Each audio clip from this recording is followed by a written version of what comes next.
presión, hay que calentar un poco. Esta es la estación de Renfe de Granada. En el año 2002 aproximadamente yo terminé la carrera, hace aproximadamente 11 años aproximadamente.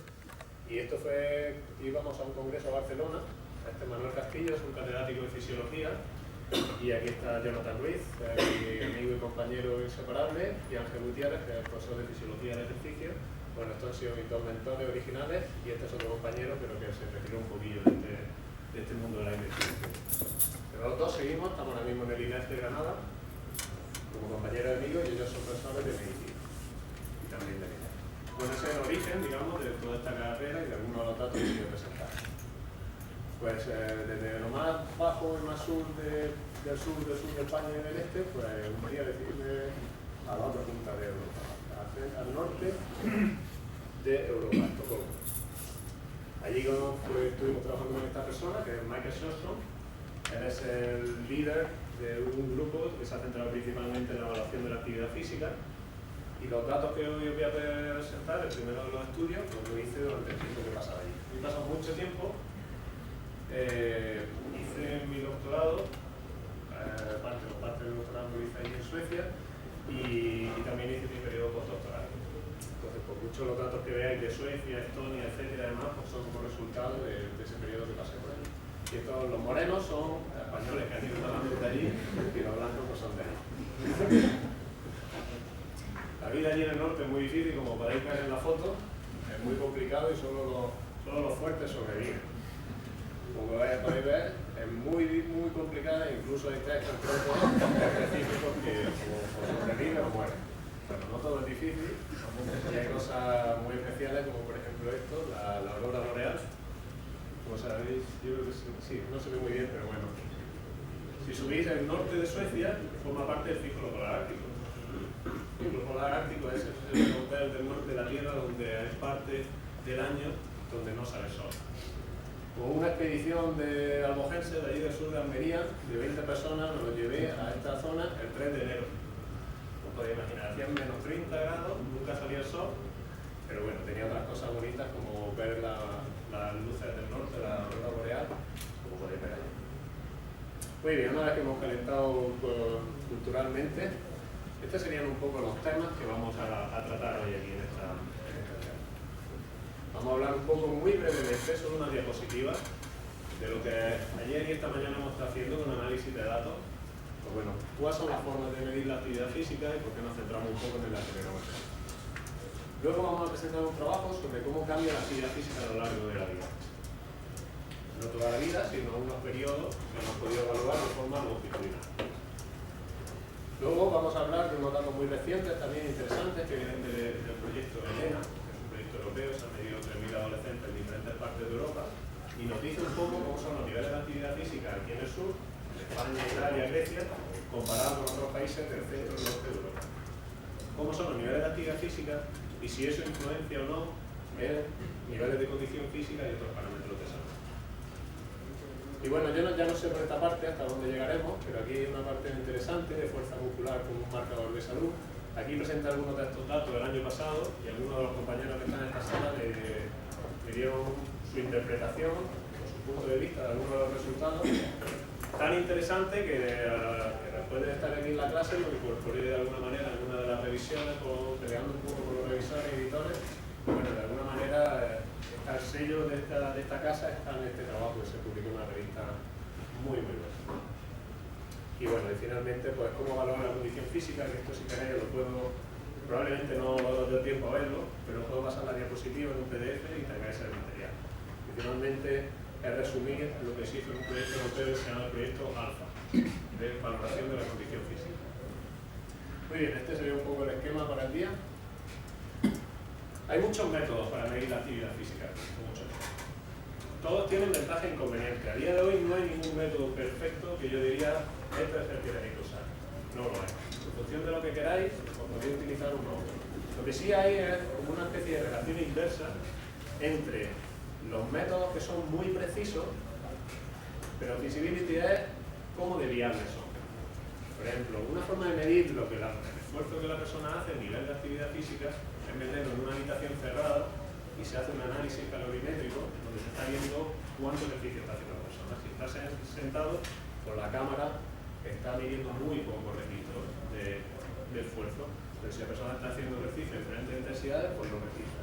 Pero obviamente si nosotros queremos saber, estamos evaluando niños y queremos saber cuáles son sus niveles habituales, naturales de actividad física en condiciones normales, pues meterlo en una habitación durante 24 horas tiene un lugar normal, ¿no?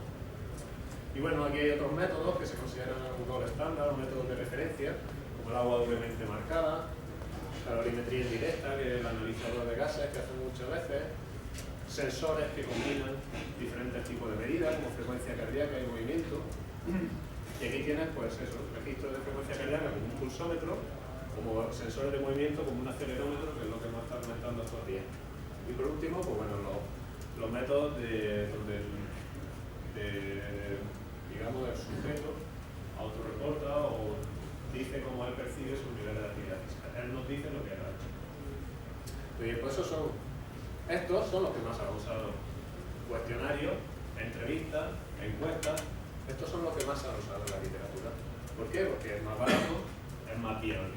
Pero bueno, la precisión, especialmente cuando medimos a niños, sobre todo si son cuantos menores de edad, mayor es la precisión y la validez de esta medida. ¿Vale? Y entonces pues hay otras opciones, tipo el acelerómetro, que nos da una medida más objetiva que puede ser interesante. Estas son las clasificaciones, por aquí voy a pasar muy rápido, solo no sé, se suelen agrupar en subjetivos, objetivos o métodos de referencia. Y muy rápido, simplemente decir que dentro de los subjetivos pues están todos los datos. Cuando la persona la rellena el cuestionario por su cuenta, cuando es una encuesta que se envía por correo, postal o electrónico, en fin, cuando son los padres lo que dicen, lo que hacen sus niños, por ejemplo, o diarios que van apuntando todo lo que van haciendo desde que se levantan y a qué hora. Dentro de los objetivos, podemos agruparlo en estos tres grupos: acelerómetros, podómetros y en inglés es pedómetros, pero como pedo en español suena regular, en español no ajusta podómetros. Porque si no puede medir otro tipo de patrón. Aquí está la frecuencia cardíaca como tercero de los métodos objetivos.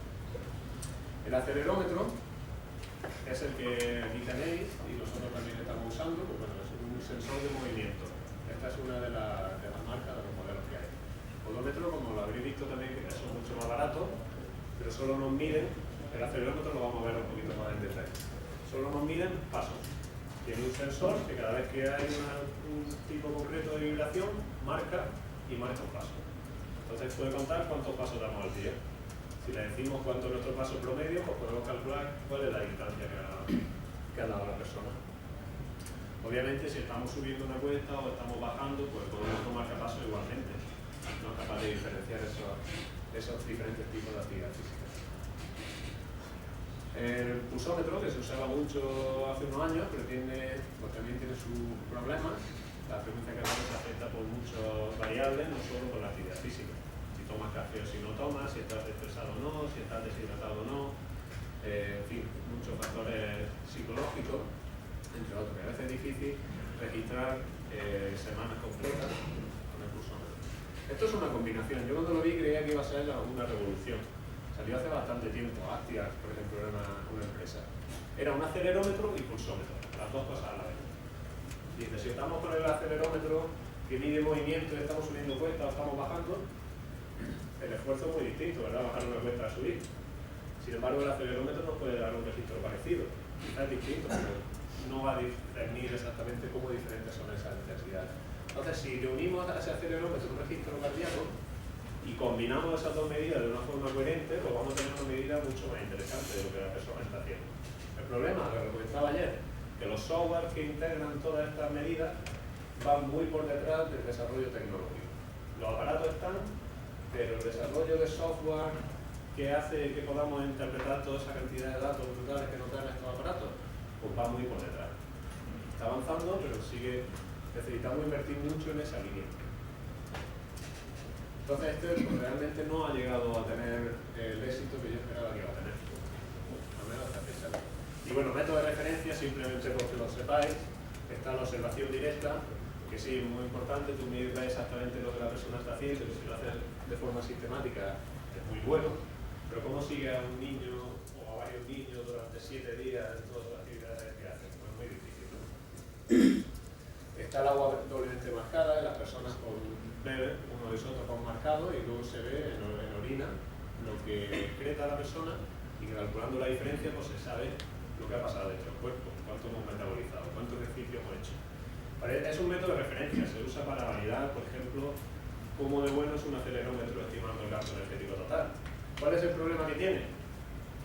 Pues que no nos dice solo el gasto energético total, pero no nos dice si la persona hace actividad moderada durante todo el día o hace sedentario durante todo el día y intensidad a lo mejor durante una hora. No le dice nada sobre el patrón de ejercicio de la persona. Entonces, incluso el método de referencia pues, también tiene sus limitaciones.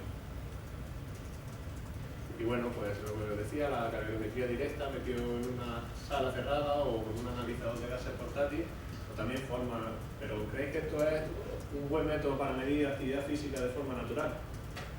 Yo creo que no, influencia obviamente mucho todo lo que la persona hace. Bien, pues eso es un poco el resumen, ¿no? Métodos, objetivos, subjetivos y de referencia. Centrándonos en este aparatito, en el acelerómetro, es una caja cerrada que no nos dice nada, no tiene ni siquiera una pequeña pantalla que nos dice un poco, sino como el pulsómetro, ¿no? Que si estamos a más pulsación o menos, no nos dice nada, para bien y para mal. Para bien, porque no lo estamos viendo y de alguna manera, una vez que lo hayas puesto, a lo mejor te sienta un poquillo el primer día, pero luego casi te olvidas. Entonces, bueno, algunas veces que no te dé ningún tipo de retroalimentación si lo que tú pretendes es que la persona haga su vida normal y se olvide que lleva un aparato y está siendo medido. Entonces, esto tiene que estar conectado al ordenador para analizarlo, tanto para arrancarlo, no tiene un botón de start y stop, como para analizar los datos. Se suele poner en la cintura, pero ahora se está usando también en las piernas o en la muñeca.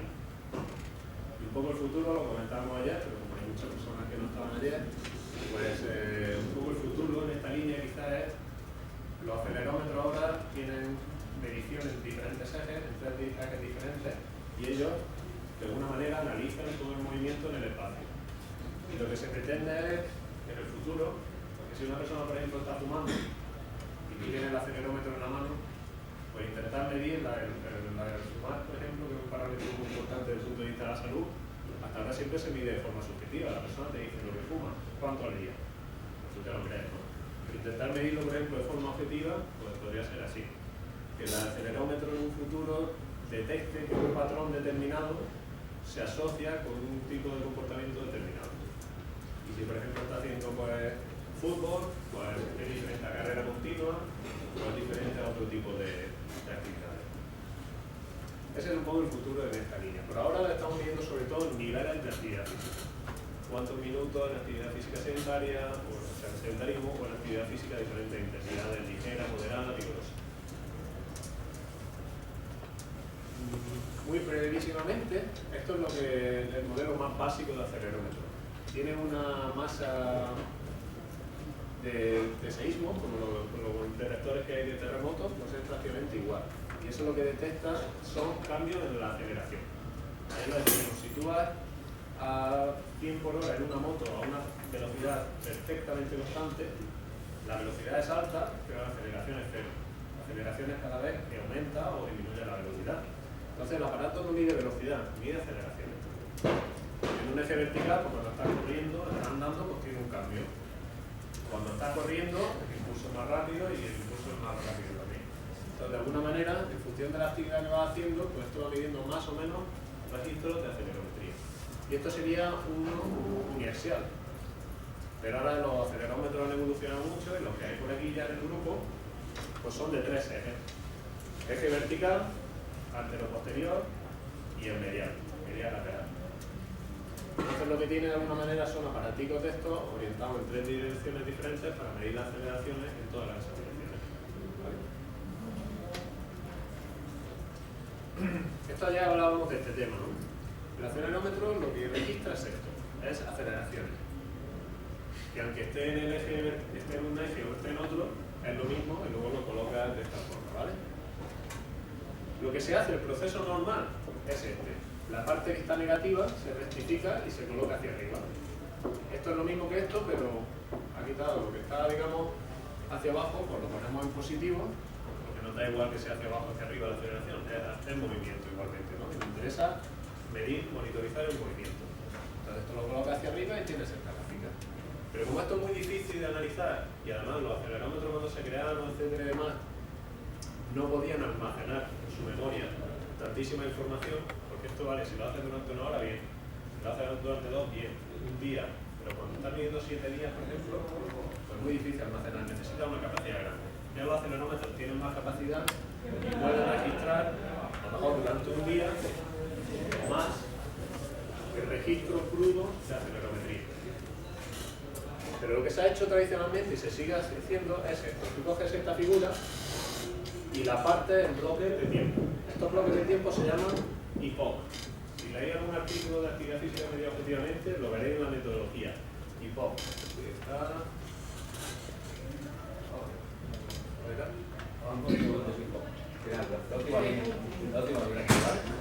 15 segundos. Aquí he cogido un minuto, 60 segundos y la he partido en 4 bloques. Entonces el epoch son 15 segundos.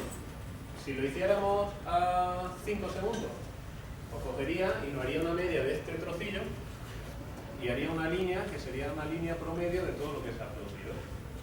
Aquí haría otra línea, aquí haría otra línea, aquí haría otra línea, ¿vale?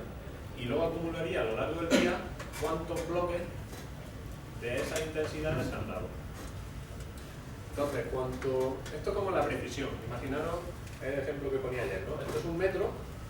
Nosotros podemos medir una carretera en kilómetros, o en metros, o en centímetros, o en milímetros. Cuanto más pequeñito medimos, más preciso es. Pero claro, más capacidad de memoria tiene que tener el acelerómetro para almacenar. Si estás multiplicando por cada metro, digamos, por cada minuto, tomas 4 medidas, pues son 4 veces más datos. Si tomas 10 medidas, pues son 10 veces más datos. Multiplicas los datos y de momento pues, te encuentras con una cantidad de datos difícil de almacenar, ¿no? Pero bueno, esto es lo que funciona, simplemente. Defines los intervalos de tiempo y nosotros hablamos por counts, que es una medida de intensidad de la aceleración por intervalo de tiempo. Muy brevemente, simplemente para que sepáis un poco qué es todo el tema de la acelerometría y cómo funciona. Esas aceleraciones que se transmiten o se transforman en counts y luego se pasan pues, a variables que son, digamos, fáciles de entender. Normalmente hablamos de actividad física en diferentes intensidades, cuántos minutos ha pasado la persona en actividad física ligera, cuánto en actividad física moderada, cuánto en actividad física intensa, ¿vale? Y también se pueden hacer bouts, son como bloques de actividad física. Si la actividad física se hace en bloques de 30 minutos, o se hace en un bloque pequeñito, a lo largo del día, que no hacen ninguna sesión de entrenamiento, pero no para de moverte todo el día. Pues todo eso lo registra el acelerómetro y lo puede analizar. Muy bien, pues eso es un poco la introducción a lo que es la actividad física, que puede medir de muchas formas, y ahora vamos a ver algunos ejemplos en los que se ha hecho eso. Se ha usado ese acelerómetro y se han hecho ese procesamiento de análisis de datos y lo hemos aplicado.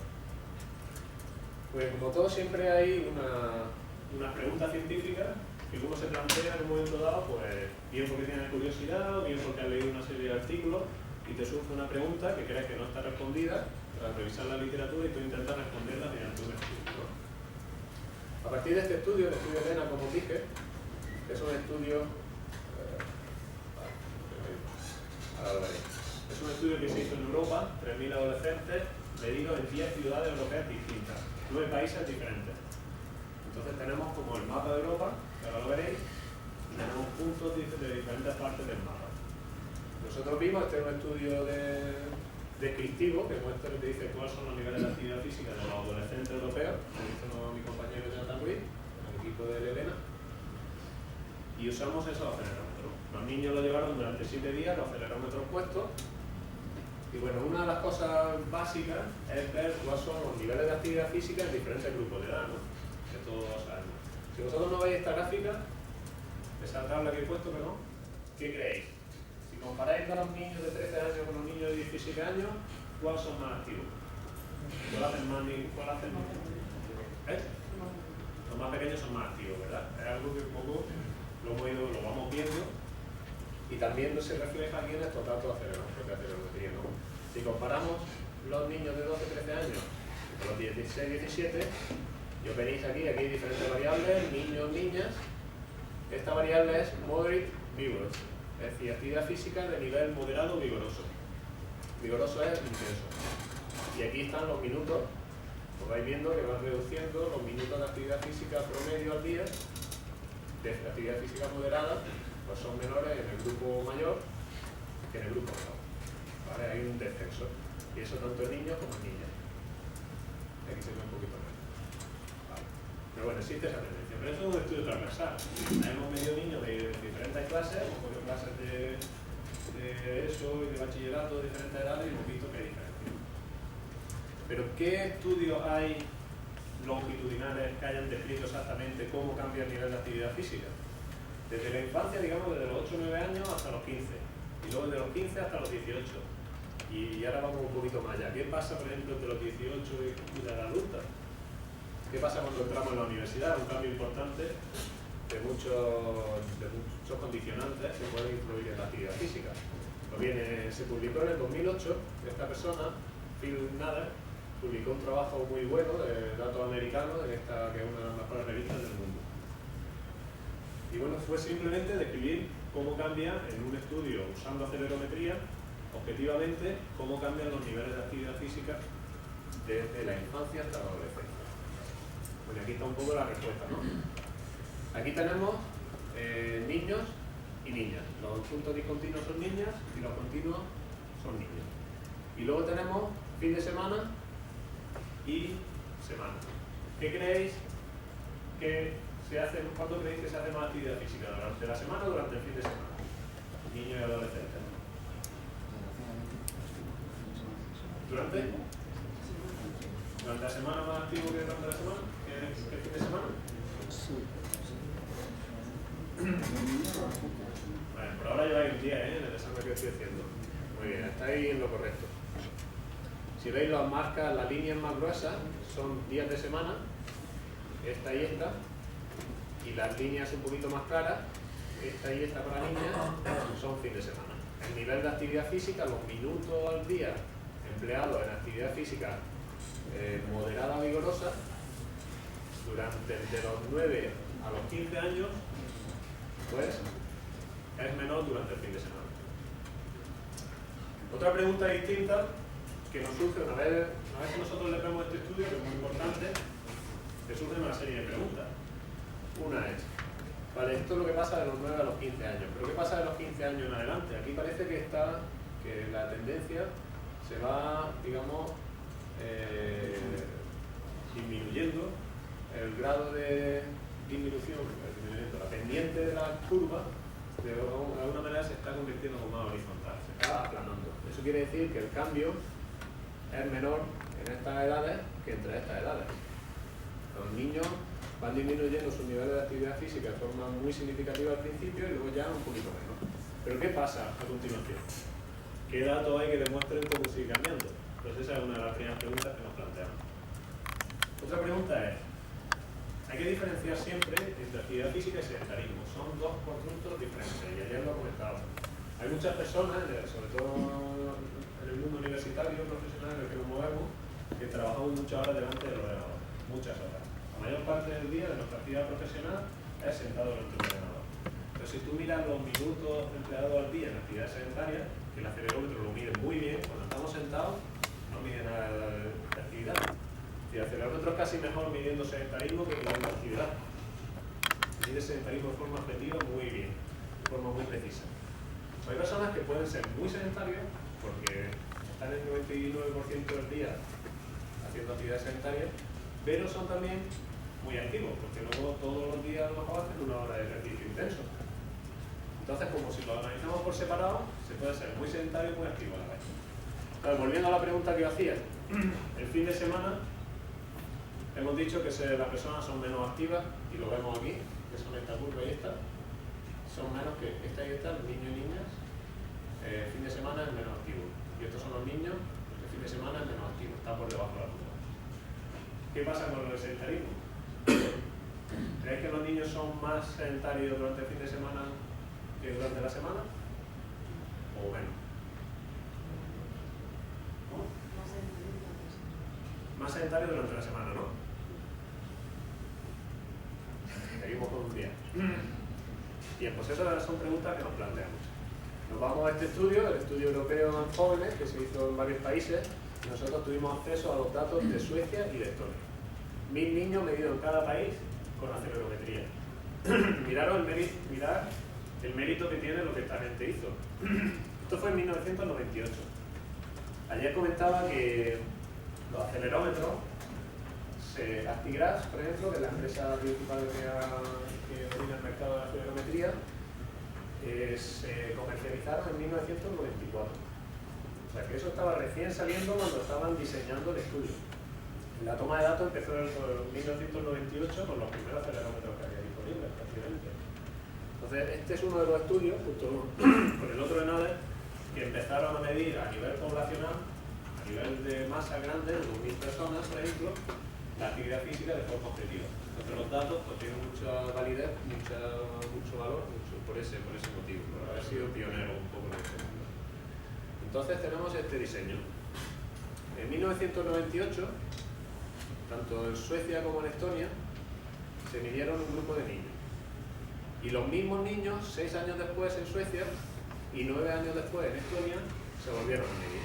Esto implica que aquí tenemos una trayectoria longitudinal pues desde los 8 hasta los 15, desde los 9 aproximadamente hasta los 15 y desde los 9 hasta los 18.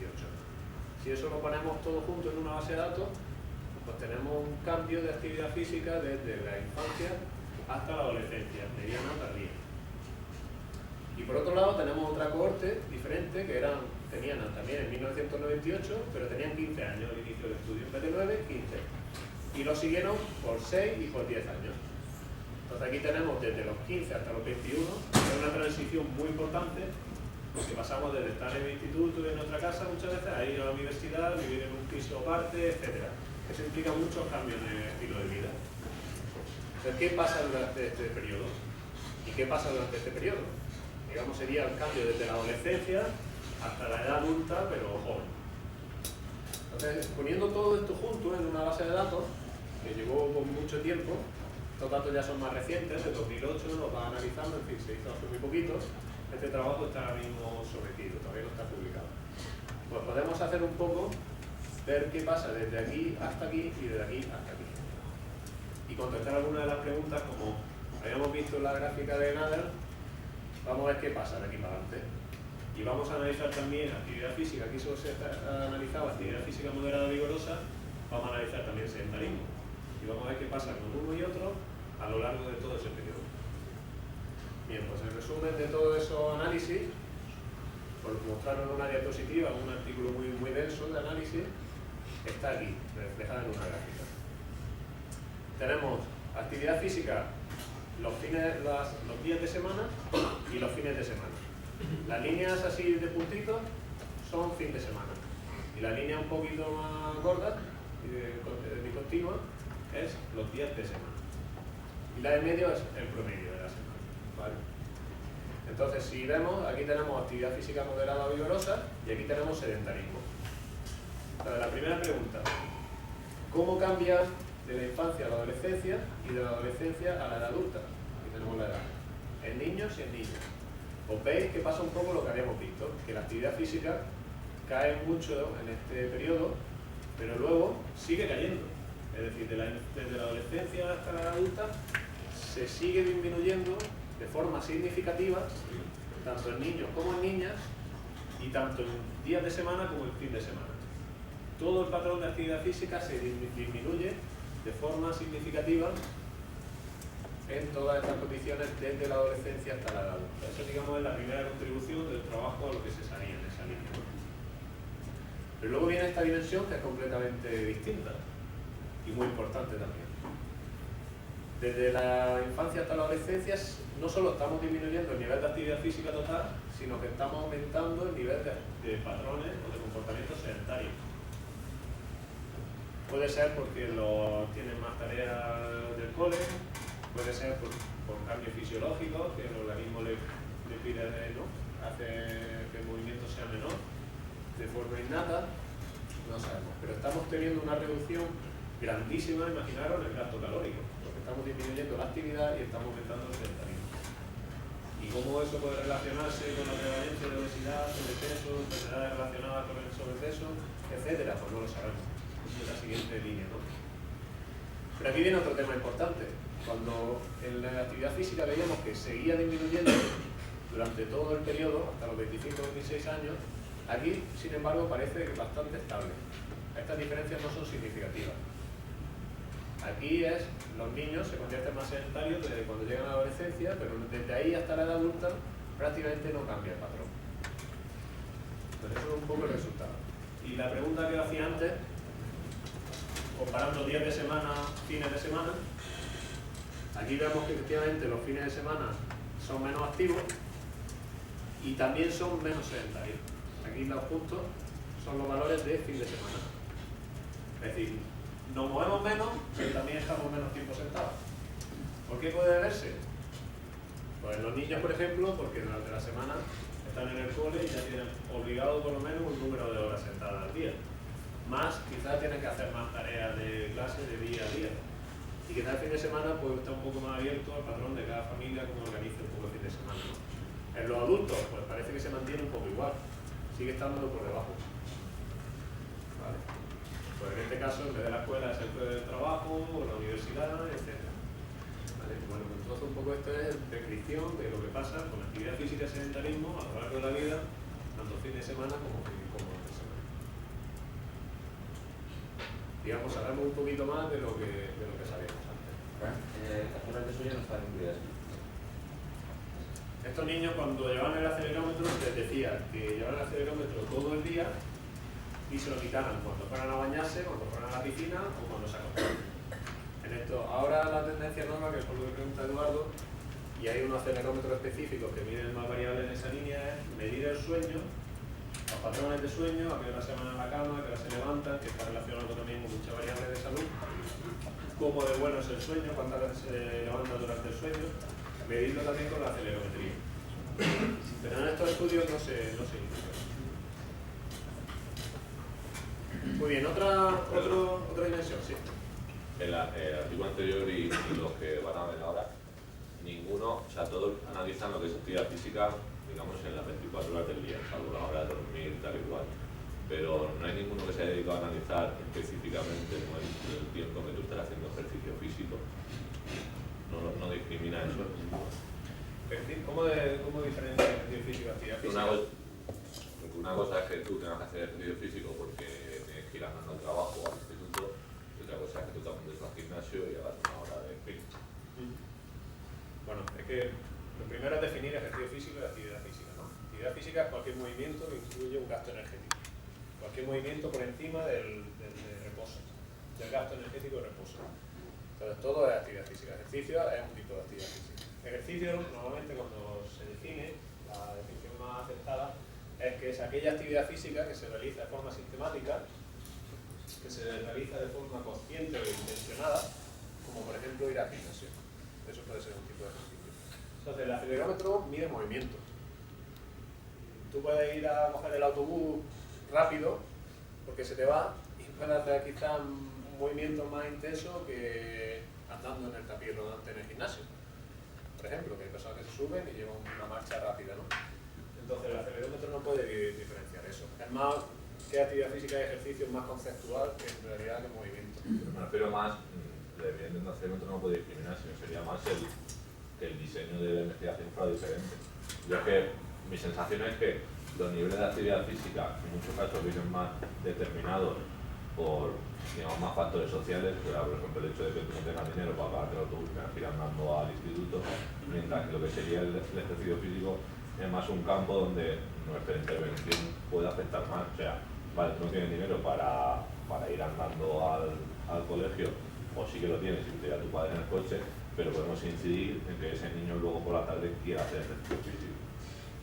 Bueno, para medir, por ejemplo, ellos tampoco diferencian entre fútbol, carrera, es decir, el acelerómetro, cuando quieres saber más cualitativamente lo que la persona está haciendo, yo creo que tienes que ir por otro tipo de medidas, tipo, quizás en un futuro. Horas, coger horas, un registro donde se haga la actividad física, ¿no?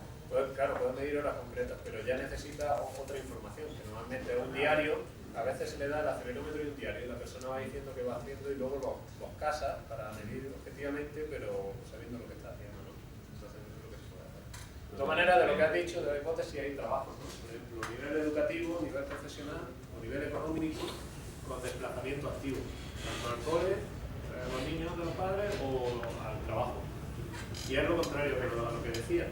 Las personas con mayor nivel educativo normalmente tienen un nivel de concienciación respecto a que la actividad física es importante para la salud y demás, y en la medida de lo posible intentan, o el desplazamiento activo es mayor en las personas con mayor nivel educativo, profesional y económico que en los más jóvenes.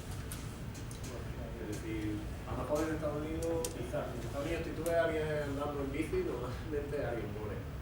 Cuando he estado allí viviendo, siempre te miraban raro, ¿no? Porque nadie coge el autobús, nadie coge la bici, todo el mundo tiene coche, excepto que no tiene coche, ¿no?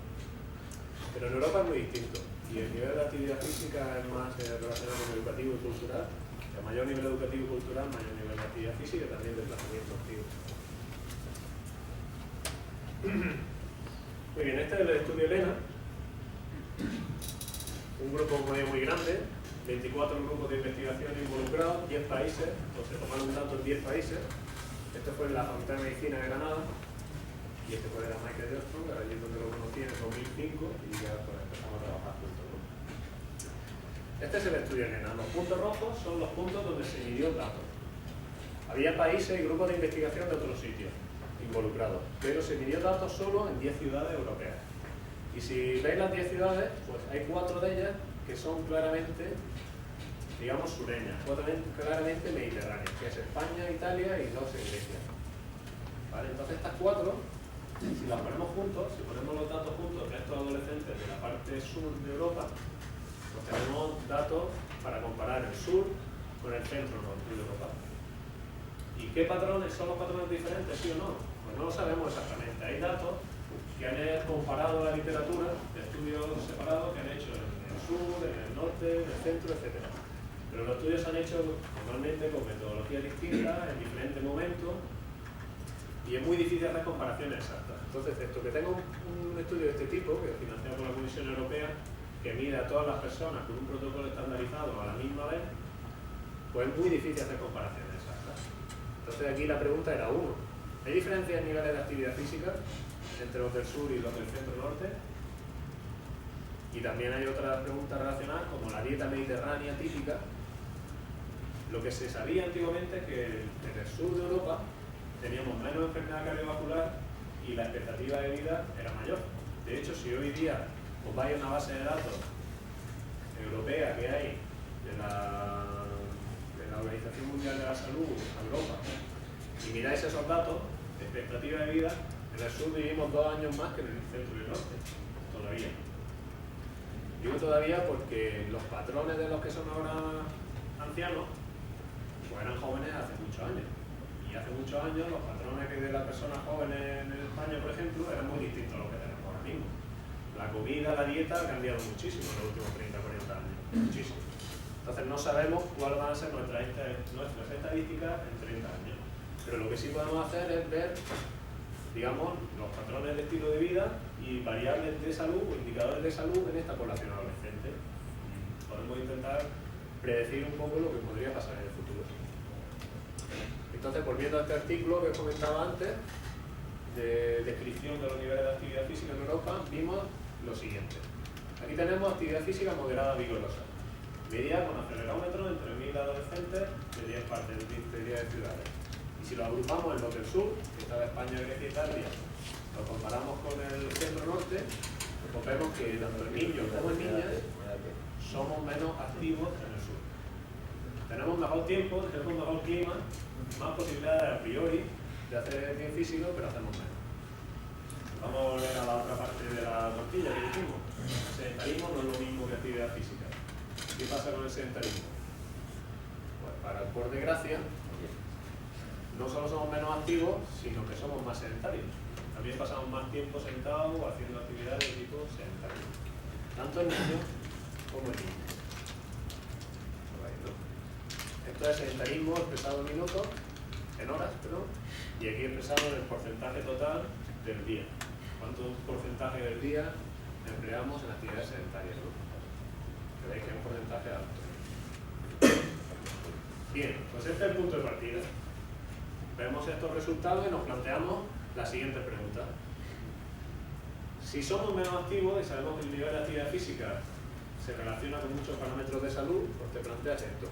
Si somos menos activos, tendremos también peor fitness, peor condición física, tendremos también peor composición corporal, quizás tendremos más grasa, más riesgo de tener sobrepeso o obesidad. Y si nos vamos a factores de riesgo cardiovascular, por ejemplo, colesterol, glucosa, resistencia a la insulina, tensión arterial, factores de riesgo que muchos estudios históricamente han demostrado que las personas que tienen esos factores de riesgo alterados tienen más riesgo de tener enfermedades cardiovasculares en el futuro. Pues si los medimos, vamos a ver toda esta condición, cómo varía entre sur y centro-norte de Europa, y una segunda pregunta, si esas diferencias están explicadas por las diferencias que hemos observado en la actividad física. O sea, esto es un estudio muy pesado, donde incluye muchos componentes de salud y luego algunos componentes comportamentales. No solo la actividad física, sino que luego medimos dieta y luego medimos algunas variables genéticas. Y todo ello está incluido en un mismo trabajo que aún no está publicado, o sea que todavía no se han visto todos los resultados. Muy bien, pues aquí vienen algunas respuestas a esas preguntas.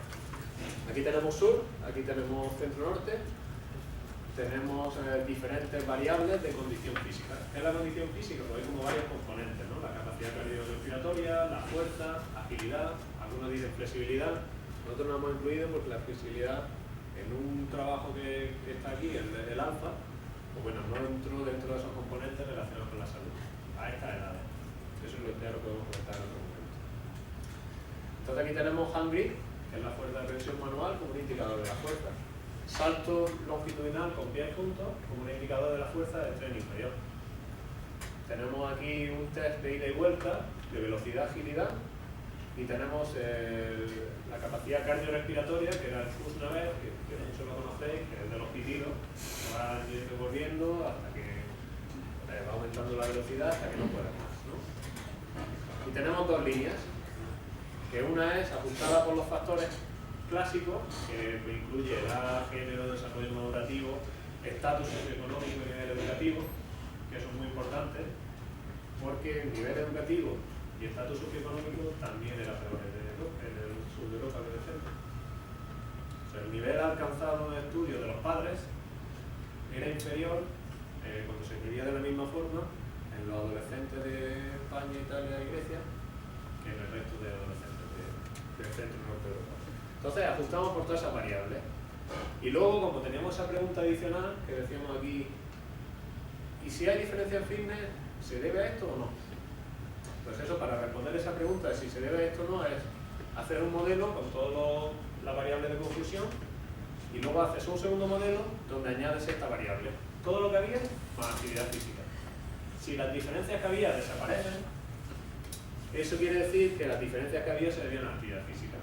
Si las diferencias que había se mantienen, eso quiere decir que no se debía a la actividad física, que se debe a otros factores. Entonces veis aquí que la fuerza, por ejemplo, el punto negro es ajustado por actividad física y el otro sin ajustar. Pues veis que los del sur tenemos menos fuerza de hand grip que los del centro-norte, que están aquí, y cuando ajustamos, que son las dos líneas, pues no varía mucho la línea. O sea, las diferencias en fuerza de presión manual no varían mucho por actividad física. Si nos centramos aquí en el salto, pues sí parece atenuar un poquito, pero sigue siendo significativo. Es decir, los del sur saltamos menos, tenemos menos fuerza del tren inferior y no parece explicarse. Ahora nos venimos aquí a esta otra dimensión, la velocidad y la capacidad aeróbica. Pues podéis ver que aquí esta es la primera diferencia. Tenemos, aquí fíjate muy bien, aquí estamos mejor que los del centro-norte. O sea, este es el único resultado en el que estamos mejor. ¿Sabéis por qué? Porque no, es como si medimos velocidad. ¿Quién es mejor? ¿El que hace 9 segundos o el que hace 11 segundos? El que hace 11 segundos más lento. Está medido en tiempo. Está medido en tiempo. Está medido en segundos. Tardamos más en hacer el mismo recorrido, lo que implica que somos más lentos. Por uno que hemos ganado, en realidad hemos perdido. Muy bien, pues eso veis, hay una diferencia altamente significativa. Con P menor a 0,001. Cuando ajustamos por actividad física, se atenúa. Esta recta no es horizontal, pero es más horizontal que esta. Eso implica que parte de las diferencias que se observaban se debían a somos más lentos en parte porque somos menos activos, en parte, pero no todo. O sea, debe haber otras variables que siguen influenciando ese resultado.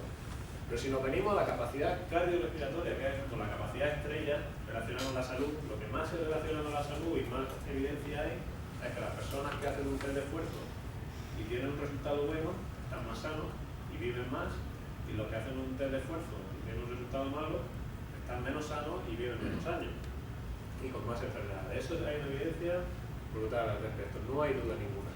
Pues si nos fijamos en esa variable de capacidad cardiorrespiratoria, pues de nuevo tenemos menos capacidad cardiorrespiratoria que los del centro norte, pero cuando ajustamos por niveles de actividad física desaparece completamente.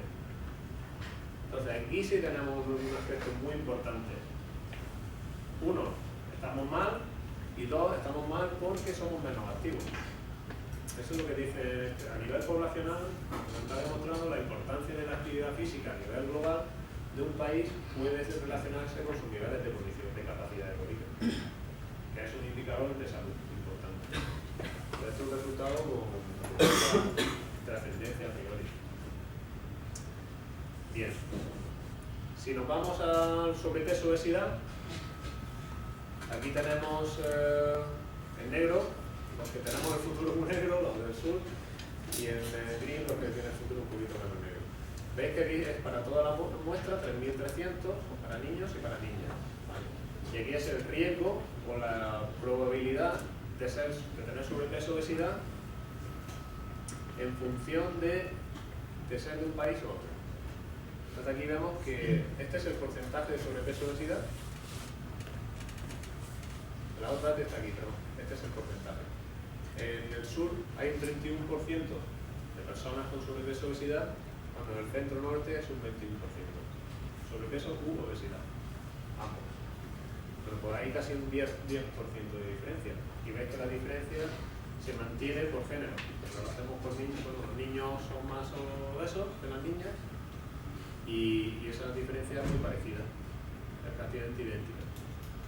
Entonces esto nos está diciendo, uno, que tenemos menos forma física, y dos, que tenemos más sobrepeso obesidad. Pero como sabéis, el índice de masa corporal pues no solo mide grasa, que mide también peso, y en el peso está incluida la grasa, pero también la masa no grasa, el músculo, el hueso. Y bueno, pues vamos a medir otras variables. Vamos a medir grasa en porcentaje, que se puede pesar en porcentaje o en kilo de masa grasa.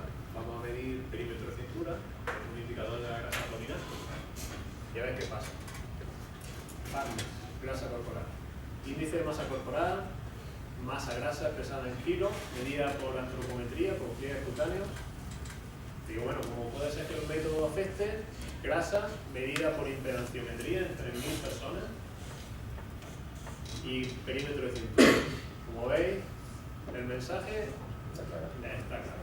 Lo miras como lo miras. En el sur tenemos más grasa, en todas las dimensiones, grasa total y grasa central. Entonces tenemos más óptimo, en teoría tenemos una dieta mediterránea en teoría. No sabemos qué queda exactamente esa dieta, eso se está manejando por otra parte. Y somos menos activos. Pues somos menos activos, tenemos peor forma física y más grasa. Pero cuando ajustamos por grasa, por actividad física, la curva prácticamente no se modifica, por lo cual parece que los niveles de actividad física no están explicando eso, quizás se debe a otros factores. Pues ajustamos por calidad de la dieta, ajustamos por ingesta total, ajustamos incluso por alguna variable genética como el FTO, que es el gen más famoso relacionado con la obesidad, y aun ajustando por todas esas cosas a la vez, seguía existiendo esa diferencia en grasa. Es decir, las diferencias en fitness sí se explicaban por la diferencia en actividad física.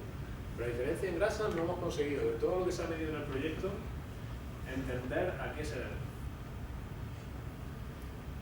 Puede ser que hace más frío en el norte y con el frío se estimula el gasto energético porque aumenta el tejido adiposo graso. También la medimos. Ajustamos el mismo modelo, ingesta calórica total y calidad de la dieta, que había unos índices que se habían variado previamente. Controlamos un poco con porcentaje de grasa ingerida, cantidad de fruta, fibra, nada, no conseguimos encontrar. O sea que esa pregunta se queda abierta, no lo sabemos. Y cuando se habla de factores de riesgo cardiovascular, hicimos un índice que combinaba muchos factores de riesgo cardiovascular. Combinaba grasa, combinaba resistencia a la insulina, combinaba hipertensión, incluía también hipercolesterolemia. Un poco los patrones clásicos del síndrome metabólico, todo en un índice. A mayor es el índice, peor o más mayor es el riesgo de enfermedades cardiovasculares. Y como veis, pues en el sur era un poquito mayor, pero no llegaba a ser significativo. En unos modelos salía que sí, pero bueno, nuestra conclusión es que no hay una diferencia clara, consistente.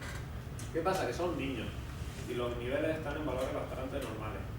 Lo que no sabemos es cuando estos niños que tienen una peor forma física, tienen más grasa, cuando pasen 4, 5, 10 años o 20, no sabemos si entonces sí el perfil metabólico quizás se puede haber afectado. No necesita más tiempo, no lo sabemos, pero puede ser. En definitiva, hemos detectado diferencias en parámetros de salud importantes entre el sur y el norte. No sabemos si las estadísticas que ahora mismo que vivimos más y que pueden enfermedades cardiovasculares se van a invertir en el futuro o se van a mantener. Puede ser que haya otro tipo de patrones, por ejemplo, que somos más felices, aún con la crisis y todo, en el sur que en el norte. Eso hay datos que lo demuestran. Los índices de suicidio son los más bajos aquí en el sur. Ahora quizás está aumentando. Hemos pedido a la Comisión Europea un follow-up que no lo han dado, pero podemos insistir. Esta seguirá, que es una muestra europea de diferentes partes, el follow-up es importante. En el follow-up dice, no sabemos por qué no lo hemos hecho, pero normalmente como mínimo un 30%, la mayoría de los estudios se quieren. Muy bien, pues estos son un poco los resultados. Yo creo que no quiero machacaros demasiado, ¿vale? Voy a presentar solo un estudio más. Cuando nosotros hacemos test de condición física, en la escuela medimos el salto, medimos el hand grip, pues decimos es importante ver si están fuertes, si no. Pero muchas veces no somos conscientes de hasta qué punto una medida de la fuerza o de la capacidad aeróbica de un niño nos está indicando su salud. Cuando digo salud desde un punto de vista físico y quizás puede ser desde un punto de vista psicológico, como vamos a ver aquí. Entonces, cuando nosotros hablamos de factores de riesgo cardiovascular, pues siempre nos referimos a lo mismo, a la obesidad, a la hipertensión, a la hipercolesterolemia. Todo el mundo tiene muy asumido que eso hay que medirlo y las personas que si tienen el colesterol alto al médico, ¿verdad? Pero si tienen una fuerza muscular muy baja, una capacidad aeróbica muy baja, nadie va al médico. Entonces lo que hay cada vez más evidencia, sobre todo para la capacidad cardiorrespiratoria, es que las personas con baja capacidad cardiorrespiratoria, baja capacidad aeróbica, pues tienen un riesgo de enfermedad en muchas dimensiones distintas, de depresión, de ansiedad también, mucho mayor que las personas que tienen floja. De alguna manera, cuando hacemos unos test de condición física, las personas que hacen un resultado muy bajo en el test, muy bajo, de alguna manera ese test está detectando que hay algún problema. Y el test lo está detectando. No sabemos cuál es el problema, pero a través de unos test de condición física podemos identificar a personas que tienen un riesgo mayor de enfermedad. Y entonces, para la capacidad cardiorrespiratoria hay muchos datos, pero sobre todo hay datos en adultos que ven que, como mostramos un poco aquí, ¿no? Las personas que tienen, uno nace o pasa una infancia, adulto, y hasta que al final todos nos morimos, ¿no? Pero el tema es que te puedes morir antes o después y que puedes tener más enfermedades o menos tiempo que estás vivo.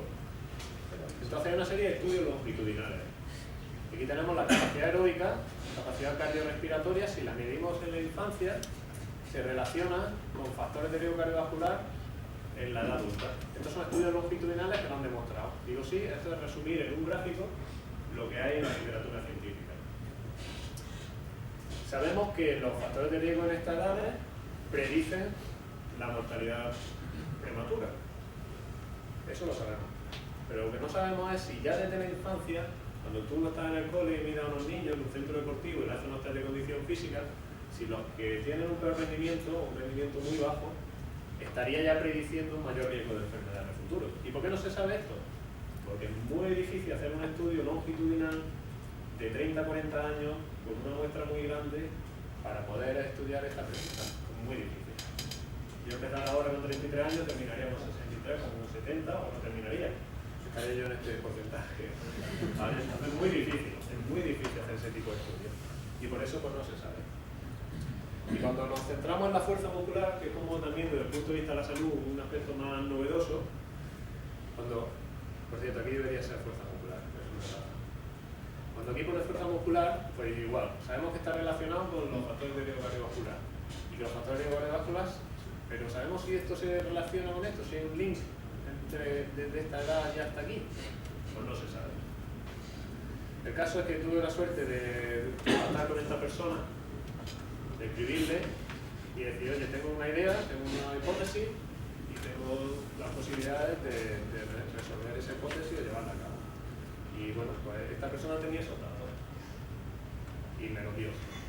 Y esos datos son 1 millón de participantes, medidos desde los años 60-70, que iban a hacer, son solo varones, y antes de hacer o no el servicio militar, todo el mundo, excepto un porcentaje de 2-5% de casos muy severos, todos tenían que hacer las pruebas.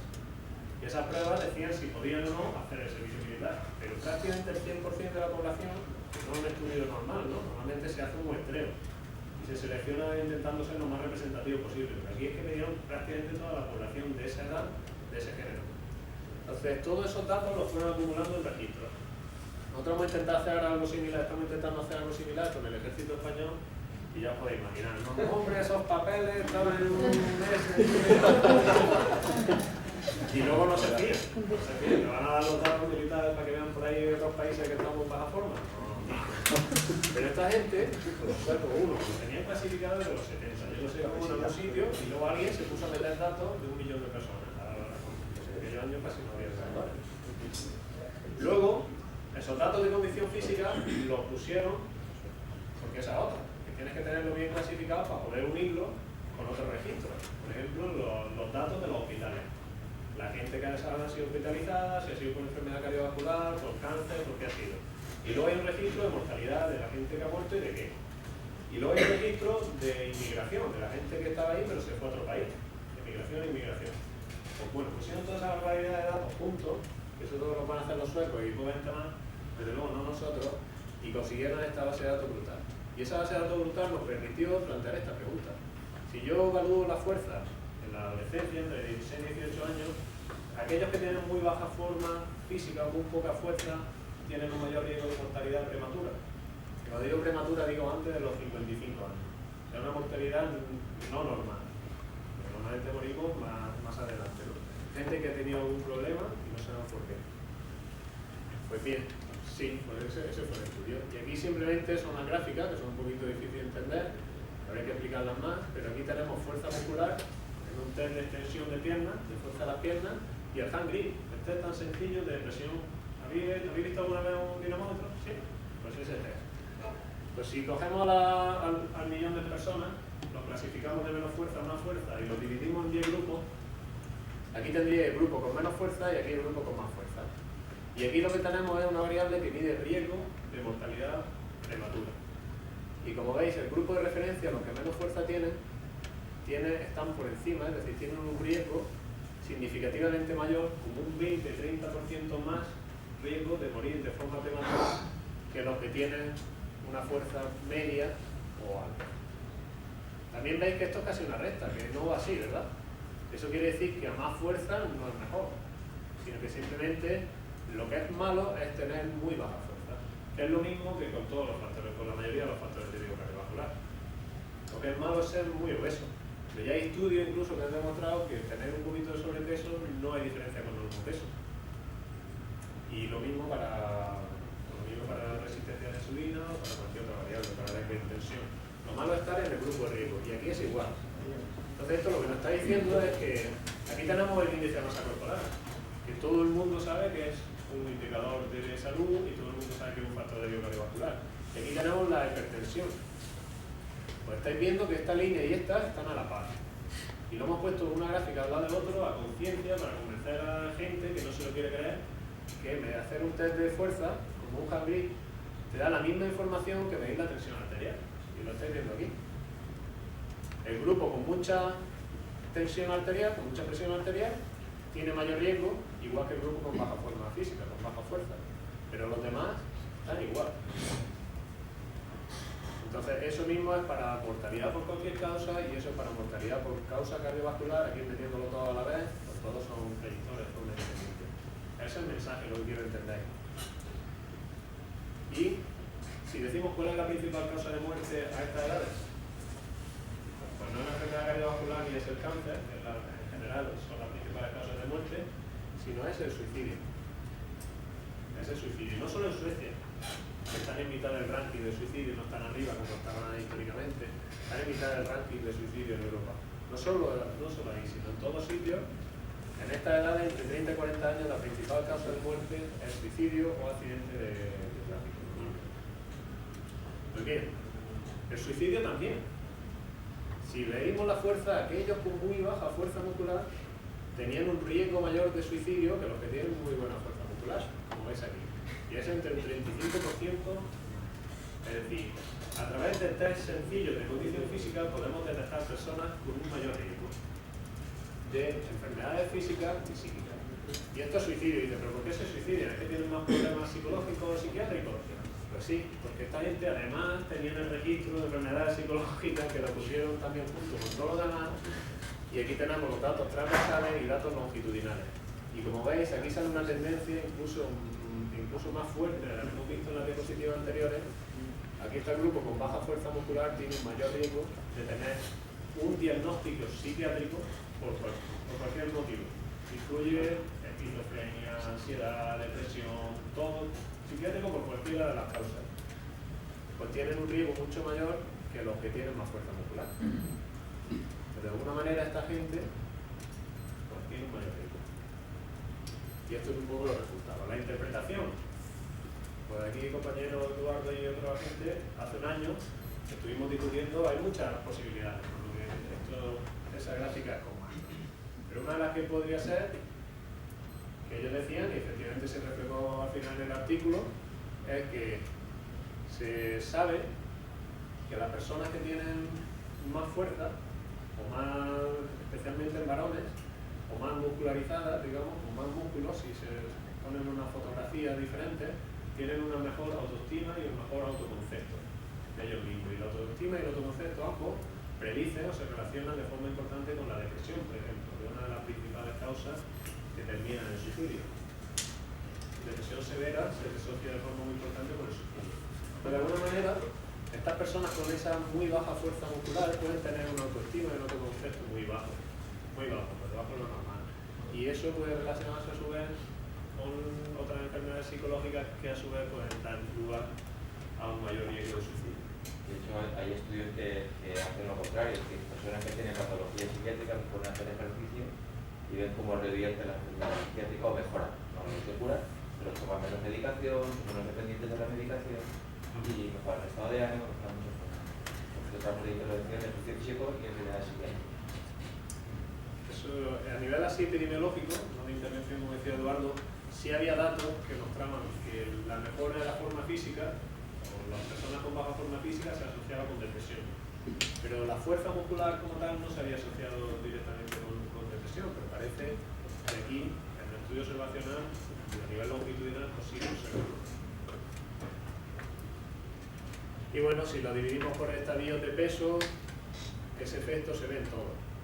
Es decir, tanto los muy delgados, pues si tienen menos fuerza muscular tienen más riesgo. Tanto los obesos, los que tienen menos fuerza muscular tienen más riesgo. Como veis, siempre está por encima ese punto de esto. Y más arriba es más riesgo. Y bueno, pues, terminando un poquillo, es decir, cuando nosotros sabemos esto, sabemos que la condición física es importante, pues la evaluamos. Cuando lo evaluamos tenemos un montón de datos. ¿Y qué hacemos con esos datos? Pues hay que interpretarlos. Y para poder interpretarlos necesitamos tener valores de referencia. Si medimos a niños, necesitamos saber para esa edad concreta y ese género qué es lo normal, qué es estar muy por debajo y qué es estar en el percentil 90. Los del percentil 10 hemos visto que son los que tienen más riesgo. Entonces, pues vamos a coger datos, por ejemplo, de Elena, que son recientes, que son adolescentes de Europa, y decir que las personas que están en el porcentaje, en el percentil 10, los que tiene muy baja fuerza, pues a priori es un grupo con mayores. Eso es lo que muestran los datos. Que no quiere decir que todos los que estén ahí les va a pasar algo, pero igual que no todos los que tienen un índice masa corporal alto les pasa algo. Pero bueno, que está ahí y es un grupo de riesgo. ¿Y debería hacerse algo? Sí, debería hacerse lo mismo que con el resto del grupo de riesgo. Si tienes el azúcar, tienes problemas de diabetes, pues tienes que controlarlo. Y si tienes problemas de peso, pues tienes que controlarlo. Si tienes la hipertensión, pues también tienes que controlarlo. Con pastillas, con dietas, con lo que sea. Y nosotros pues tenemos nuestra pastilla, que es el ejercicio. Y esta es muy efectiva. Pero hay que interpretarla y tenerla en cuenta. Estas serían unas tablas, este artículo que está publicado, quien quiera las tiene disponible, material suplementario, que pone de forma conjunta los datos de ese estudio de mortalidad junto con los datos de Elena para dar datos de referencia para niños y niñas, para diferentes grupos de edad en adolescentes europeos. Y los que tienen, por ejemplo, Handgren por debajo de ese punto de corte, este sería el percentil 10 de Elena. Serían esas personas que estarían en el grupo de riesgo. Esto es lo que podéis usar en vuestro análisis, por ejemplo, coger vuestra muestra y clasificarla entre los que tienen un Handgren por debajo de esto, para edad y género específico, y ver si esas personas tienen más problemas de tipo psicológico o de cualquier tipo, o cualquier otro, ¿vale? Aquí hemos hecho como 3 grupos. En vez de hacer 10 grupos, hemos dividido en los grupos que mostraban las gráficas. El grupo del primer decil, 10%, del 2 al 4 y más del 5. Esos son los grupos de riesgo que hay. Muy bien. ¿Cómo evaluar? Esto es lo que os puedo pasar en la diapositiva si queréis. Y la veis. Hay un estudio que fue el estudio alfa y hay una página web que es esta, de alphaproject.net, que está colgado todas las conclusiones de ese estudio, están ahí colgadas. Y hay un PowerPoint que es como un panfleto muy sencillo que resume todo lo que se hizo en el proyecto. Nosotros nos centramos en mejorar la evaluación de la actividad física y sobre todo la evaluación de la condición física. No inventamos nada ahí. No dijimos de inventar nuevos test para valorar la condición física. Lo que hicimos es, de los 180 test que hay disponibles en la literatura que me había, los 200, hay 15 baterías diferentes de test, pero sí es la que nos suena, pero hay otras muchas baterías de condición física. ¿Cuáles son los mejores? ¿Cuáles son los más válidos? ¿Cuáles son los más fiables? ¿Cuáles son los que se relacionan más con la salud? Se hicieron 3 revisiones sistemáticas, una serie de trabajos originales, está todo publicado, y un artículo resumido, en el que quiera tiene toda la información disponible aquí. Hay vídeos, hay manual de operaciones, valores de referencia y vídeos que están colgados en YouTube, para el que quiera usarlo, donde se describe cómo hacer cada uno de los tests. Que finalmente es una batería muy sencilla, porque solo está en la batería lo que tiene una base de evidencia. Hay test que pueden ser buenos, pero si no hay ningún estudio que ha demostrado que es válido y que es fiable, no está ahí. Entonces ahí están solo los test, que son el test de Handgren, el test de salto de 10 puntos y el test de una vez de toda la vida de Leger, que es el mejor que hay ahora mismo en la literatura. No es lo que le surgen los resultados. Y bueno, ahí tenéis las diapositivas que las podéis usar. Esta parte la vamos a dejar. Y me gusta terminar con alguna noticia o algo divertido, ¿no? Ahí no me pasa de boca. No nos vamos a ir todos tristes diciendo que estamos muy mal en el sur, ¿no? Y que el norte está mucho mejor que nosotros. Pero la ciencia puede ser divertida a veces, y uno se puede plantear preguntas interesantes. El año pasado, si no recuerdo mal, presenté datos, como decían los humanos, te casaste, la cagaste, pues presenté datos de un estudio hecho en Estados Unidos que mostraba cómo al casarse las personas disminuían su nivel de condición física, si se divorciaban aumentaban de nuevo, si se volvían a casar por segunda vez volvían a disminuir. Este hombre, aquí tenemos el ejemplo más claro. Aquí tenemos a Steven Blair, que es un magnífico investigador, uno de los mejores investigadores del mundo en nuestra área, desde mi punto de vista, que este año ha llevado la antorcha olímpica del año pasado en Londres, como un poco demostrando, ¿no?, esa importancia de la investigación que ha hecho en el área de la actividad física. Y este era el artículo, para quien quiera leerlo, el que presenté el año pasado, que yo no lo voy a presentar. Decía Fitness y Salud, un estudio de los cambios prospectivos que se daban a largo plazo cuando uno cambia de estado civil. Y es una cosa seria, que está publicando en la revista, que no fue la interview. Bien, y esta era la hipótesis: te casabas, bajabas tu forma física, te divorciabas, subías y efectivamente más o menos se confirmó. Pero hoy quería terminar con otra historia. Con el chocolate, que nos gusta a mucha gente, Elena le digo algo sobre este tema. Esto ha tenido una repercusión brutal.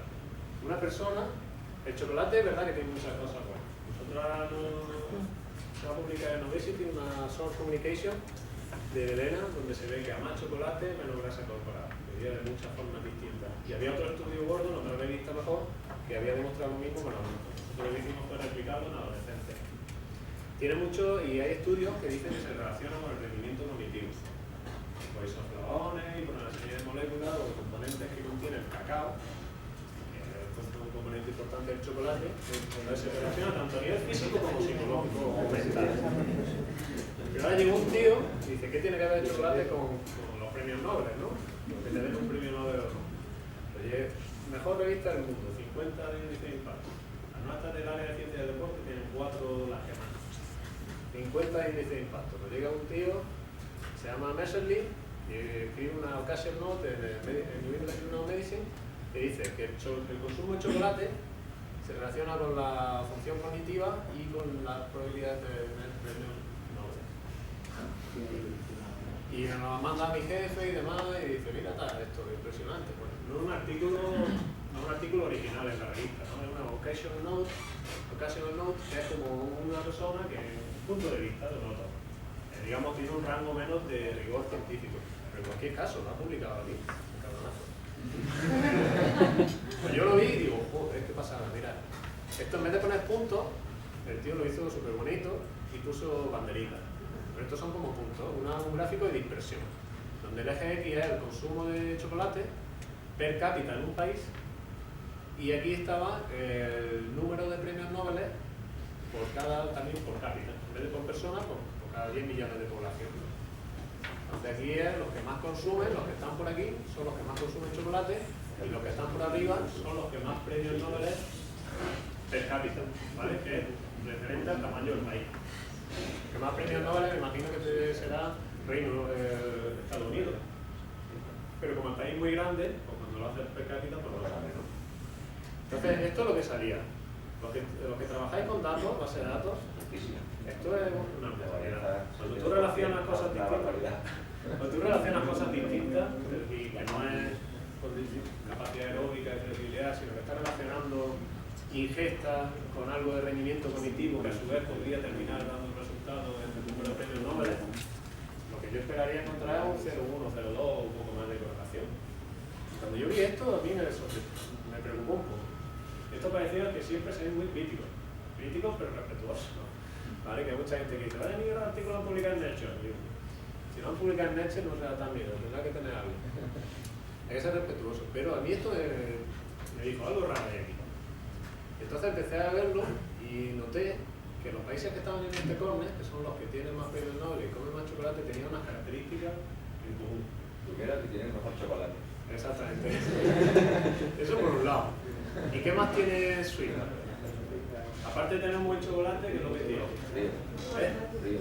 Tiene río. ¿Y qué más? Todo el mundo en casa. Y Noruega, Dinamarca, Austria, Suecia. Frío. Es otra hipótesis que os la dejo abierta para vosotros. Yo también la tenía y busqué los datos, pero no la encontré. Pero esto es un estudio que está hecho con datos de Wikipedia. Para que veáis, a veces si es muy creativo y original, pues si va y tiene una idea, pues puede hacer esto, ¿no? Son datos de diferentes fondos y demás que base de datos pues también. Bueno, lo que yo vi aquí que había en común era que estos países son países relativamente pequeños en tamaño y con una potencia económica bastante importante. Suiza, Noruega, Dinamarca, Austria, Reino Unido, es decir, para su tamaño y población son potencias económicas.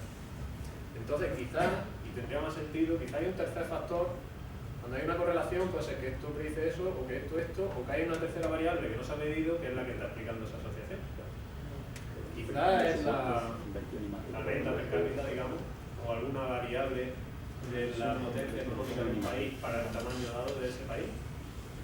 La cultura del país, la cultura. O la inversión. La inversión que hace en ciencia depende de cómo ellos organizan y de los productos, digamos, que tienen económicos. Y yo digo, igual es el dinero que se está aplicando aquí todo esto. Sobre de Suiza. Entonces, si tú tienes una hipótesis, tienes dos opciones. Tienes tres. Una se la cuenta a tus colegas en el bar. Otra es, le escribe una letra a la revista diciendo, oye, este artículo que se ha publicado, muy bien, muy respetuoso y todo muy bien dicho, dice, pues creo que hay un aspecto importante que no han tenido en cuenta, que ha podido ser este, que puede estar explicando los resultados. Una carta. Normalmente son 200 palabras, 500 palabras, 150, dependiendo de la revista. Y la revista, pues si le parece interesante, en el próximo número lo publica.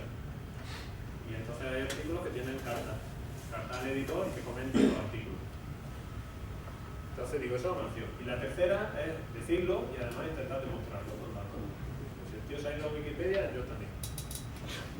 Me vine a Wikipedia y busqué para todos esos países que había puesto ahí los datos de la renta per cápita, que aquí le llaman Gross Domestic Product, el producto doméstico grueso, que era el total que produce por persona un país. Produce en términos económicos. Es decir, lo que hacen es pasar a dólares pues toda la producción en coches, en hortalizas, en exportaciones. ¿El Producto Interior Bruto? No, no es interior, no, es todo lo que genera un país a lo largo de un año en términos económicos, que está en muchas formas, pero al final lo pasa a dinero, pues es lo que consideran ese growth interior. Creo que no sé. Y bueno, hay varios fondos, el Fondo Monetario Internacional, había cuatro clasificaciones diferentes, pues bueno, presenté esta, pero hice los análisis con las cuatro clasificaciones distintas. Y un poco se confirmó la hipótesis. Esto se asocia también de forma brutal con la probabilidad, el número de premios Nobel que tiene un país. Como veis, hay una correlación de 0,70 y una varianza explicada del 50%, es decir, la cantidad de dinero que tiene ese país en términos relativos, pues está asociado con el número de premios Nobel en términos relativos. Y luego lo que decís, de la cantidad que hay aquí, lo que cada país decide invertir en investigación es otro tema. Aquí no está, que eso os seguiría explicando probablemente parte de la varianza. Pero esto tiene más sentido. Y si lo pasamos aquí, pues la varianza explicada del estudio que publicó este hombre decía que el 62% de que un país, 62% de la varianza, quiere decir, de la cantidad de premios Nobel que recibe un país per cápita, eso estaba explicado en un 62% por la cantidad de chocolate que consume. Es lo que decía ese estudio. Pues cuando hacemos un modelo de regresión donde tú incluyes ya la economía y dices, ahora vamos a ver cuánto predice el chocolate una vez que tienes en cuenta la economía, pues ya pasa de ser un 72% a un 20%, que es algo más normal. De todas maneras sigue habiendo algo ahí. Y yo creo que va por el tema del chocolate, del frío. Que los países más fríos que comen más chocolate y los países más fríos trabajan más porque se están algo dentro que fuera. Esa es mi hipótesis. Esa es mi hipótesis, porque con los países que y yo que soy andaluz, voy a tener que más lugar un poco, pero también hay diferencia entre el País Vasco y otros lugares que yo asumo. ¿Qué vamos a hacer? Bueno, pues esto es un poco la conclusión. Resumiendo, nos llevamos un poquito a casa, ¿no? Hay muchas formas de medir la actividad física. Dentro de los métodos objetivos, la acelerometría puede ser una buena opción. Tiene muchas limitaciones, pero bueno, hoy en día es una buena opción. ¿Cómo cambia la actividad física a lo largo de la vida? Pues ya habéis visto, disminuye de la infancia a la adolescencia y sigue disminuyendo hasta la edad adulta. El sedentarismo aumenta, pero luego se estabiliza. Una vez de la adolescencia en adelante parece no cambiar mucho. Los patrones entre fin de semana y semana cambian. Si hacéis algún estudio con actividad física, pues intentad tenerlo en cuenta. Hay diferencias en la actividad física entre el sur y el centro norte de Europa que se transmiten a fitness y no tanto también a la grasa corporal, pero no se sabe muy bien por qué se explica y no hay tanta diferencia en riesgo cardiovascular a esa edad. Y bueno, la fuerza muscular, como veis, pues es un indicador de salud ya en la infancia y la adolescencia. Si la medís, las personas que tienen menos fuerza muscular pues tienen un mayor riesgo de enfermedades del futuro. ¿Y cómo evaluar la condición física en niños? Pues los datos más actualizados que hay pues son los de alfa. Muchas gracias.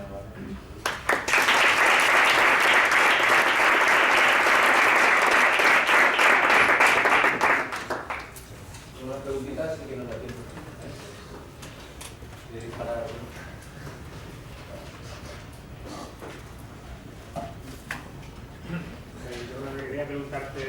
vemos que tenéis en vuestro grupo de investigación una línea muy sólida, muy potente, de corte epidemiológico o correlacional.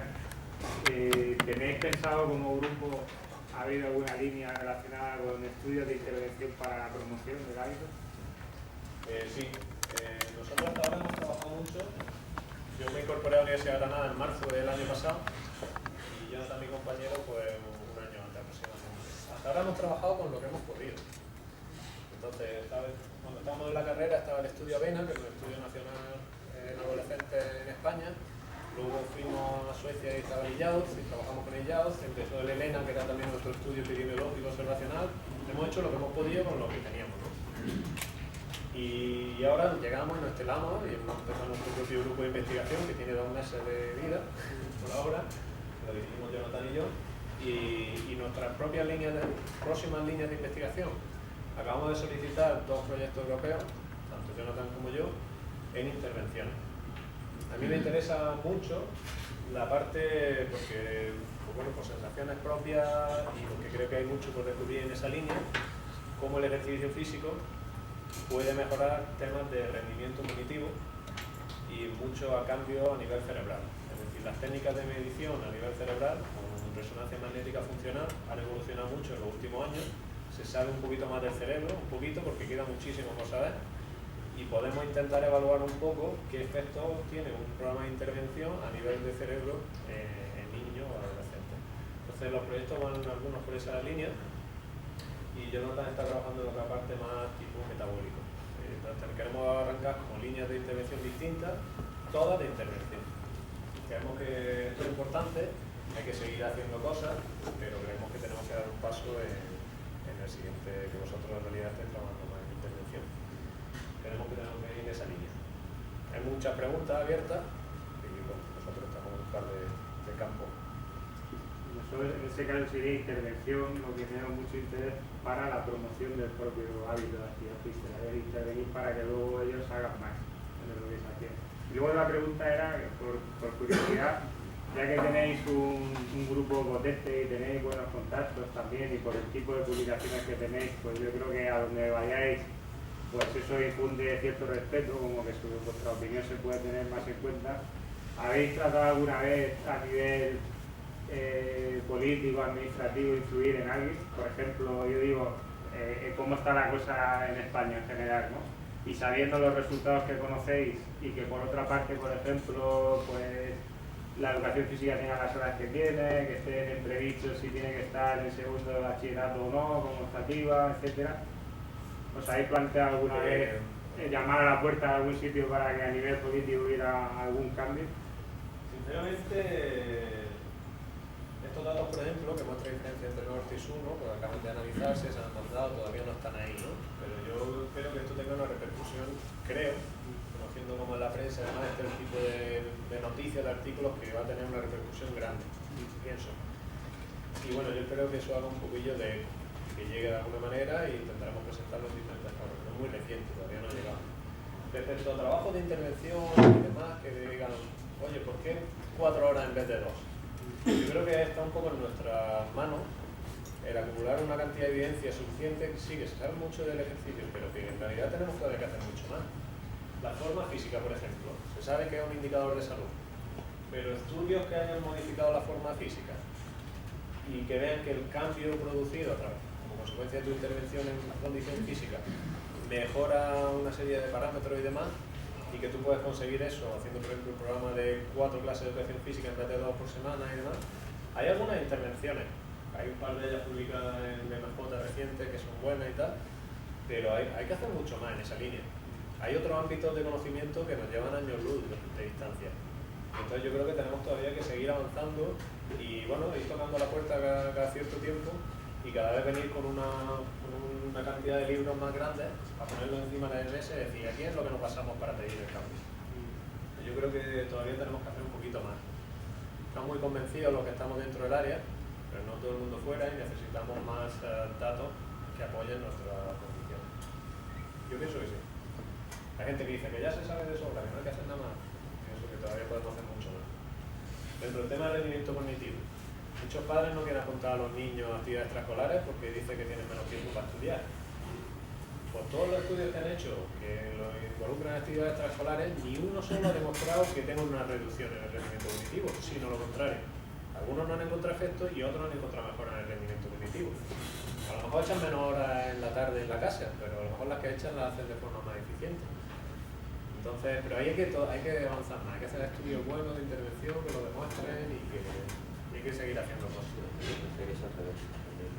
A nivel cognitivo la que hay que hacer más deporte. También. La intervención es tan importante para ver en qué dirección es la sociedad.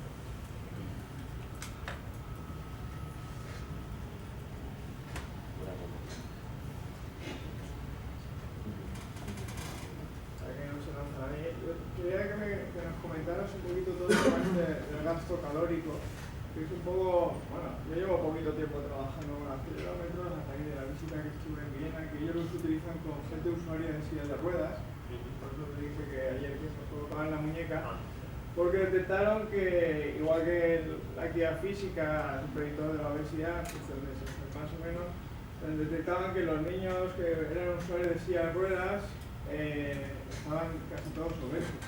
No, obviamente están sentados, no pueden moverse.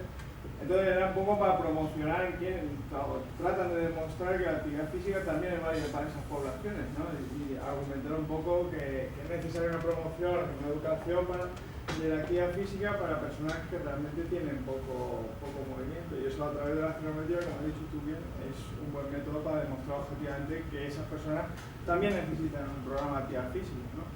Pero el tema del gasto calórico, con Friedson, que tú lo conoces muy bien, que es una persona de referencia en este tema, tiene un artículo de 2005 que habla de cómo en los niños se tiene que calcular el gasto calórico y establece una serie de fórmulas ahí que nosotros hemos usado para presentar este proyecto, para poder hacer la investigación, que aún estamos en ello.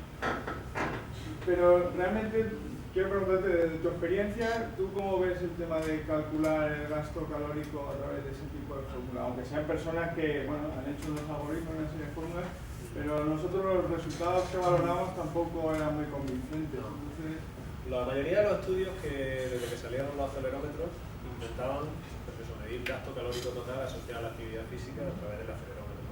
Y la mayoría de los estudios que salieron con los acelerómetros originales daban no muy buenos resultados respecto a la predicción del gasto energético. Hay fórmulas, pero la predicción no era todo lo buena que se hubiera querido. Ahora salió los acelerómetros con 3 ejes en vez de uno solo. En vez del eje vertical, 3 ejes. Bueno, quizá captura mejor el movimiento y quizá produce una mejora importante en las ecuaciones de predicción.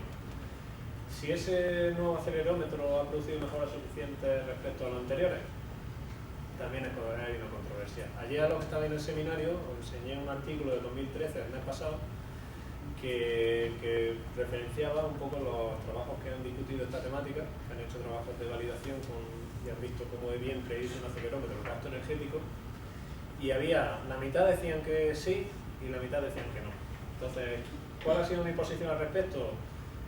No hemos entrado en ello, no hemos entrado en la discusión. Hemos usado lo que sí que hacía bien el acelerómetro, que era clasificar los minutos de actividad en diferentes intensidades. ¿Cuántos minutos ha estado la persona? Actividad ligera, moderada, vigorosa, y eso prácticamente todos concluían que eso sí que se lo hacía bien. Sin embargo, el gasto calórico total asociado a la actividad física, pues no hay mucha discrepancia.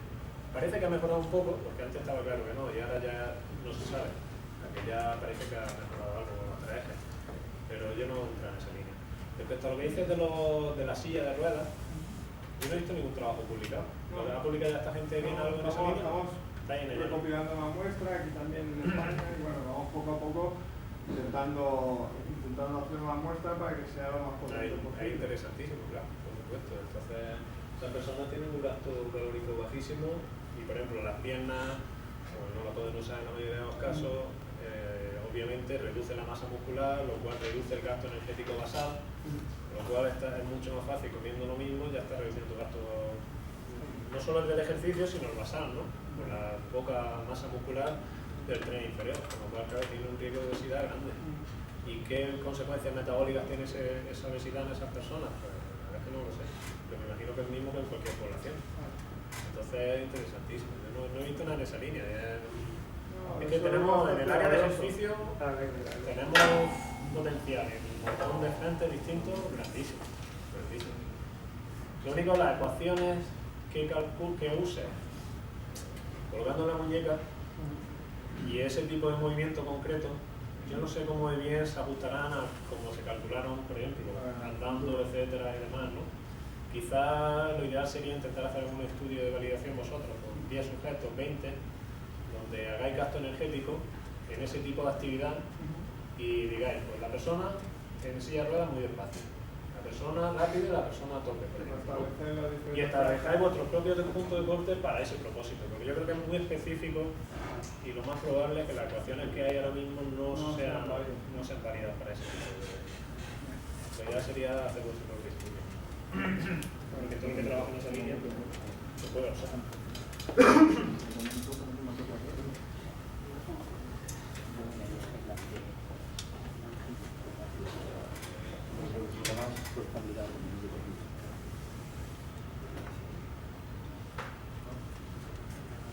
Pues nada, para darte las gracias otra vez. Muchas gracias a vosotros. Y bienvenido otra vez a tu caso cuando quieras venir, ya sabes que la Si me invitáis el otro año tengo que hacer los estudios graciosos, ¿no? Sí. Si no, muchas gracias a vosotros.